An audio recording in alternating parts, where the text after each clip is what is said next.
오늘도 우리 사는 이야기 찾아주셔서 감사합니다. 사연자분이 보내주신 이야기 시작해볼게요. 안녕하세요. 저와 저희 신랑은 흔히들 소개팅 어플이라고 하는 어플을 통해서 만나게 되었습니다. 어플에 프로필을 등록해두고 마음에 드는 이성에게 연락을 하는 방식인데, 신랑과 저희 집 간의 거리도 가깝고 외적으로도 마음에 드는 부분이 많아서 연락을 하게 되었고, 몇 번 만날 기회가 생겨 함께 커피도 마시고 간단히 맥주도 함께하는 동네 친구로 사이가 발전하게 되었어요. 아무래도 비슷한 동네에 있다 보니 만날 일도 많고 서로 부담 없이 지내다 보니 연인보다는 친구 느낌이 강해서 나중에라도 연애를 해야겠다는 마음이 점차 사라지더라고요. 그리고 저희 신랑이 개인 SNS에 팔로우된 친구도 많은 약간 유명인 타입이라서 굳이 제가 아니더라도 다른 이성이 주변에 많아서 그냥 친구로 지내는 것에 만족을 했어요. 자주 보면 정이 드는데 그 정이 무섭다고 했던가요? 저희가 알고 지낸 지 2년이 지난 무렵부터 그 사람이 좋아지기 시작해서 더욱 만나는 횟수를 늘리게 되었고, 결국 저의 고백으로 연애를 시작하게 되었습니다. 저희 신랑은 개인 SNS 광고나 홍보 문의도 많이 오기 때문에 대내외적으로는 티를 내지 않았고, 저는 SNS를 하지 않아서 사실 신랑이 SNS를 같이 보는 게 아니고서는 찾아볼 노력을 하지 않았어요. 그렇게 순탄한 연애 생활을 하던 중에 우연히 저희 부모님을 만나게 되는 일이 생겼습니다. 제가 자취를 하고 있다 보니 종종 엄마가 음식을 챙겨주러 오시는 날들이 있었는데, 그날은 미리 이야기를 하지 않고 있다가 저희 집 앞에서 만나게 되었어요. 차에서 내리는 엄마를 보고 남자친구와 함께 인사를 했고, 결국 그날 예정이 없던 식사를 함께 하면서 인사를 했습니다. 신랑은 이상하게 저희 엄마를 만나고 나서는 저와의 만남에 더욱 적극적이게 바뀌었고, 종종 저희 부모님의 안부를 묻는다거나 선물을 챙겨주는 등 살뜰히 챙기기 시작했습니다. 신랑이 저와 저희 집에 잘해주는 만큼 신랑과 함께하고 싶은 마음이 커지게 되었는데, 신랑이 종종 결혼에 대한 이야기를 했습니다. 그래서 부모님께도 살짝 여쭤본 적이 있었는데, 엄마는 처음 저희 신랑을 보았을 때 이미지가 뭔가 스캔하는 듯한 눈빛이 처음 오가는 것을 느꼈고, 그 이후로는 뭔가 행동이 바뀐 것 같아서 쎄하다는 말씀을 했어요. 신랑이 워낙 꾸미는 것을 좋아하기도 하고 주변의 사람들이 옷을 입고 다니는 것에 관심이 많다 보니 저희 엄마도 습관적으로 훑어봤던 것 같아요. 그래서 설명을 드리고 결혼에 대한 이야기를 했더니 나중에 어른들도 뵙고 집안들끼리 이야기도 해야 할 것 같다고 말씀을 하셨고, 무거운 마음으로 지내고 있었습니다. 2-달 정도 지났을 무렵에 신랑에게 프로포즈를 받게 되었고, 저는 어른들의 의견을 미리 알고 있던 터라 흔쾌히 결혼을 받아들일 수 없었어요. 망설이다가 신랑과 이야기를 하게 되었고, 신랑은 우선 저희 집에 인사를 오겠다고 했습니다. 부모님께 결혼을 전제로 신랑을 만나고 있으며 인사를 하고자 자리를 마련하고 싶다고 하니 부모님께서 집으로 한번 오라고 해서 날짜를 잡았고 인사를 하는 날이 되었습니다. 가볍지 않은 자리였지만 식사를 잘 마치고 신랑이 선물로 가져온 과일로 후식을 먹으면서 신랑이 이야기를 했습니다. 지금 하고 있는 일과 앞으로의 계획, 그리고 우리가 결혼을 하게 되면 대출을 어떻게 진행해서 집을 마련하겠다는 꽤 구체적이고 신경을 많이 쓴 내용이었어요. 저희 부모님은 곰곰이 듣고 계시다가 그저 알겠다는 말씀만 하셨고, 저는 이렇게까지 준비를 해둔 신랑이 고마웠습니다. 부모님께서는 신랑이 돌아가고 난 이후 제 의견을 물어보셨고, 저는 신랑과 함께라면 대출이 있는 집도 괜찮다고 생각해 의견을 전달해 드렸습니다. 얼마 뒤 상견례를 하게 되었는데, 사실 저희 집은 부모님이 2분 모두 대학 교수라서 집안이 대체로 여유가 있는 편이었는데, 신랑 집과는 경제적으로 조금 차이가 났습니다. 당일 자리에서 명확히 이야기를 마무리 짓지는 못했지만 혼수나 예물, 예단과 같은 부분과 집 문제 등 금전적인 부분에 있어서 조금씩 어긋나는 부분이 있었어요. 신랑 집 측에서 어느 정도를 해주면 저희도 맞춰서 가거나 해야 하는데 차이가 나다 보니 중간 협의점을 찾기가 힘들었습니다. 상견례를 마치고 나서 결국 혼수와 예단 없이 저희 둘이서 준비한 것으로 결혼을 하고자 했는데, 생각보다 집이 많이 비싸기도 하고 은행 대출도 여의치 않아 어려움이 있었어요. 그래서 저희 부모님이 제 명의로 집을 하나 해주시려고 했는데 아무래도 공짜로 받는 건 아닌 것 같아서 부모님 명의로 두고 저희가 그 집에 전세처럼 들어가서 살게 되었어요. 결혼을 할 때 이상한 점이 있었는데 신랑이 개인 SNS에 친구들이 그렇게 많은데도 불구하고 막상 결혼식에는 참석한 분들이 많지 않다는 점이었어요. 친구들과 연락을 많이 하는 편이 아닌 제 하객들보다 적게 손님이 왔으니 이상하게 느껴지기도 했는데 제 결혼식에 참석한 친구 하나가 이야기를 해주더라고요. 저희 신랑 SNS를 예전부터 받아서 보고 있었는데 단 한 번도 결혼 연애에 관련된 글이 올라온 적도 없고 사실 보통의 사람들은 미처 인사를 못 드린 손님들을 생각해서라도 결혼을 할 무렵에는 결혼식장이나 날짜가 같은 걸 글을 쓰는데 그런 글조차도 없다고요. 신혼여행을 다녀오고 얼마 지나지 않아서 신혼집이 제 명의로 알고 있는 신랑이 저에게 대출을 내서 의류사업을 하고 싶다는 말을 했습니다. 결혼을 하기 전에는 이야기를 한 적도 없는 중대한 사안을 집을 담보로 대출을 하자는 말이 상당히 위험하다는 생각을 했어요.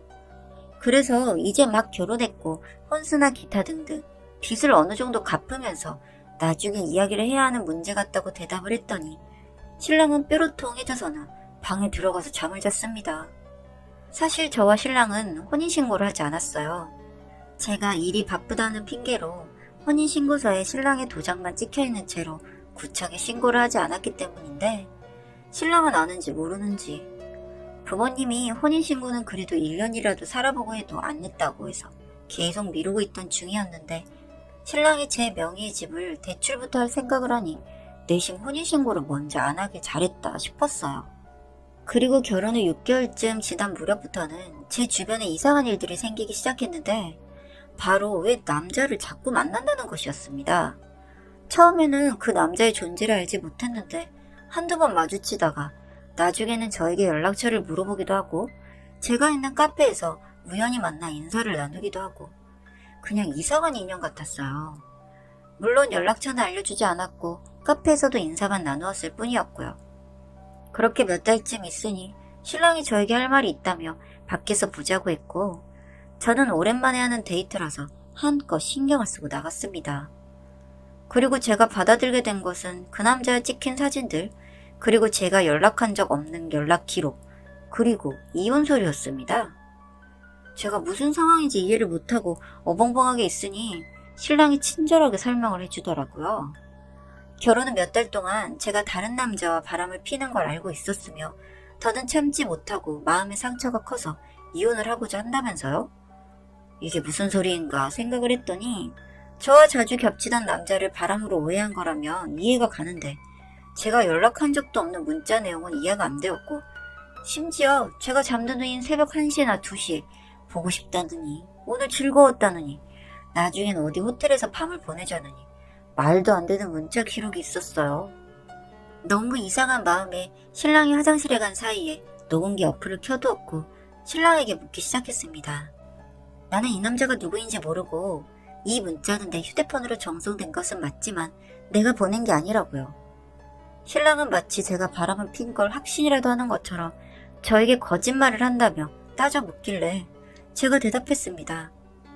그리고 불과 며칠 전에 오늘 호텔에서 즐거웠다는 식의 문자 내용이 있었는데 그날 저는 친구와 만나서 하루 종일 카페, 식당, 영화관 등 밖에서 활동을 했고 원한다면 CCTV 기록을 찾을 수 있을 거라고 말을 했더니 신랑의 눈이 흔들리는 게 보였어요. 그 순간 이건 신랑이 이러한 사진을 다른 사람에게 받거나 실제로 바람을 목격한 게 아니라 이런 상황을 만들어냈다는 생각이 강하게 머릿속을 지나갔고 침실에 홈캠이 있으니 그 시간에 문자를 보낸 게 누구인지 확인해보자고 했습니다. 신랑은 홈캠이 어디 있냐며 대뜸 소리를 질렀고 사실 저희 집에는 홈캠이 없었지만 신랑의 말을 녹음하는 게 중요하다고 생각한 저는 거짓말을 하게 되었어요. 사실 최근 자고 일어나면 몸이 결리기도 하고 밤중에 내가 목류병이 있는 것처럼 돌아다니는 기분이 들어서 며칠 전부터 녹화를 하고 있었다고요. 이 말을 들은 신랑은 한동안 말이 없더니 저를 용서하겠다고 했습니다. 제가 잘못한 게 없는데 용서라뇨? 그래서 이혼서류 뒤쪽에 위자료를 요청해둔 부분을 보니 제 기책사유인이 제 명의로 된 집의 재산 분할을 요청한다는 부분을 보고는 이 남자가 뭐 때문에 이런 일을 벌였는지 알 수 있었습니다. 신랑은 저와 저희 집 재산을 노리고 결혼을 한 거고, 그럼에도 저와 오래 결혼할 생각이 없으니 주변 지인에게도 결혼 소식을 알리지 않았던 것 같았습니다. 결혼 후 집에 담보대출로 사업을 하려고 했는데 제가 대출을 도와주지 않으니 결국 저에게 외도라는 귀책사유를 만들어 이혼을 할 생각이었던 거였나 봐요. 신랑은 저희가 혼인신고도 안 되어 있는 걸 몰랐다는 게 잘 느껴졌고, 이렇게까지 급하게 일을 진행하는 걸 보니 어디 사기라도 당하는 게 아닌가 하는 생각이 들었어요. 신랑에게 이야기를 했습니다.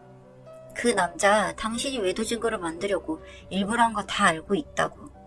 우리 혼인신고도 아직 안 되어 있으니 그냥 짐 갖고 내 집에서 나가라고요. 그랬더니 신랑은 혼인신고가 되어 있지 않아도 사실혼 관계라고, 이혼을 할 거면 집을 반을 달래요. 그리고 왜 혼인신고가 안 되어 있냐고 분명 도장을 찍었다고 우기길래 제 도장까지 다 찍은 서류를 제가 최근 바빠서 제출을 못했으니 그냥 헤어지면 된다고. 나한테 이렇게 뚜렷하게 원하는 게 보이는데 무서워서 어떻게 같이 살 수 있겠냐고 말을 하고, 집으로 온 뒤에 이삿집 센터를 불러서 신랑의 짐을 모두 시댁으로 보내두었습니다.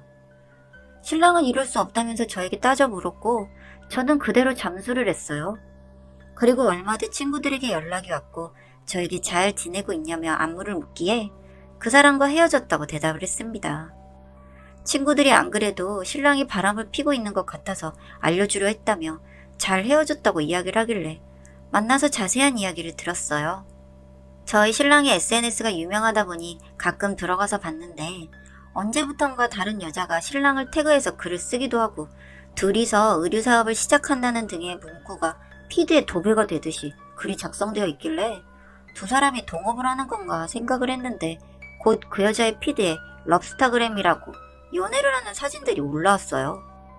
다행히 혼인신고를 안 했었기 때문에 얻은 것도 잃은 것도 없지만, 그래도 그 사람이 잘 되는 꼴이 보기가 싫어서 결국 SNS에 가입을 하고 제 얼굴을 가린 결혼사진과 연애사진 등을 올려서 저격하는 글을 썼고, 그 이후로 그 여자와 헤어진 건지 시작한다는 의류사업은 시작도 못하게 되었고 욕을 엄청 먹더라고요. 저는 휴대폰 번호도 바꾸고 신혼집에서도 나와 부모님 댁에서 함께 지내고 있는데, 물론 부모님께 엄청 혼나긴 했지만 혼인신고를 했더라며 말도 안 되는 증거들로 이혼녀가 될 뻔했어요. 어찌됐든 지꾀에 지가 넘어간 이 멍청한 인간이 지금 생각해보면 참 우습기도 하고 불쌍하기도 하고 그렇네요. 그 머리로 이 험한 인생 어떻게 살아갈지 말이죠. 사연은 여기까지였고요. 우리 사는 이야기 시청해주셔서 감사합니다.